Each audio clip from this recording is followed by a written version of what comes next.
raya. Marilah sahut seruan negara, bangsa membaca, bangsa berjaya. Saya, Nur Afza Amani binti Amin, dari kelas 4 Mutiara. Saya berumur 10 tahun. Saya bersekolah di Sekolah Kebangsaan Datuk Rao Maratuang di daerah Samarahan. Kos sekolah saya ialah YBA 8107. Hobi saya ialah membaca buku serta bercita-cita menjadi seorang juru gambar. Dalam video ini, saya berasa amat teruja untuk berkongsi cerita tentang Musang Berjanggut dalam bentuk penceritaan novel. Inilah novel yang paling saya gemari, diberi tajuk Musang Berjanggut. Buku ini diterbitkan pada tahun 2013 oleh Institut Terjemahan dan Buku Malaysia. Buku ini ditulis oleh Agani Abdullah yang merupakan anak kelahiran Kampung Roma Cina Kecil Melaka. Tema utama yang terdapat dalam buku ini ialah kebijaksanaan seorang putera raja dalam mencari bakal isterinya dan cara menyelesaikan isu yang melibatkan golongan atasan diraja dengan baik. Adakah putera raja ini berjaya? Saya akan ceritakan sinopsis cerita ini. Jalan cerita novel ini sangat menarik kerana ia mengisahkan tentang Raja Syarimansyah menikahkan Kamalul Arifin supaya mencari wanita yang soleh dan bijak.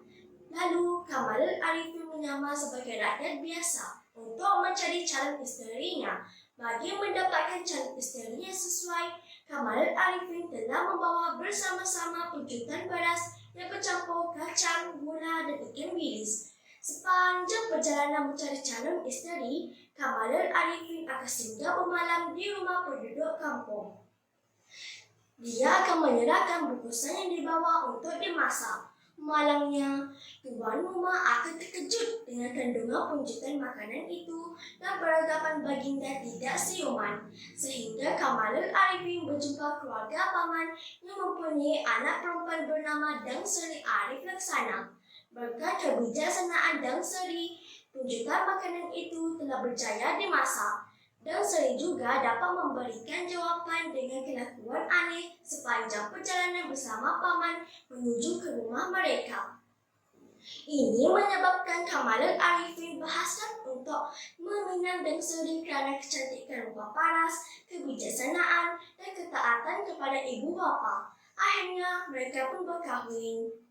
Kepulangan Kamalul Arifin membawa isteri yang cantik dan bijak menyebabkan para pembesar cemburu. Mereka ingin menguji kesetiaan dan kebijaksanaan Dang Seri.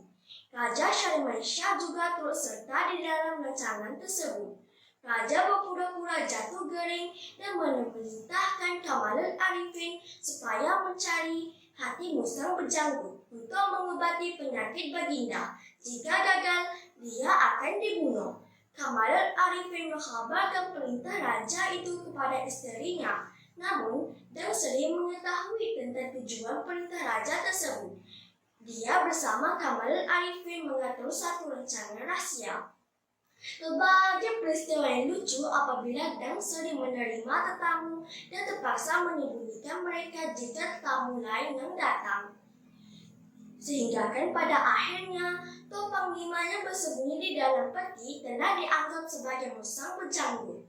Bagi atas kebijaksanaan Dang Seri, semua pemimpin dan raja memohon maaf. Baginda menganugerahkan gelaran Raja Muda Seri Paduka kepada Kamalul Arifin dan bakal menjadi Raja Negeri Syahardesa suatu hari nanti.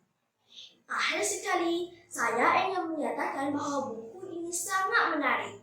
Saya amat berminat untuk membaca novel ini kerana terdapat jalan cerita yang sungguh dramatik seperti unsur suspense, gembira dan kelakar.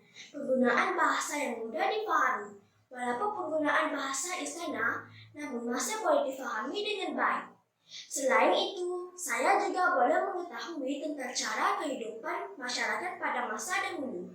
Di samping itu, pengajaran dan nilai budi yang terdapat di dalam novel ini dapat dijadikan paduan dan rujukan dalam kehidupan saya seharian. Sekian, terima kasih.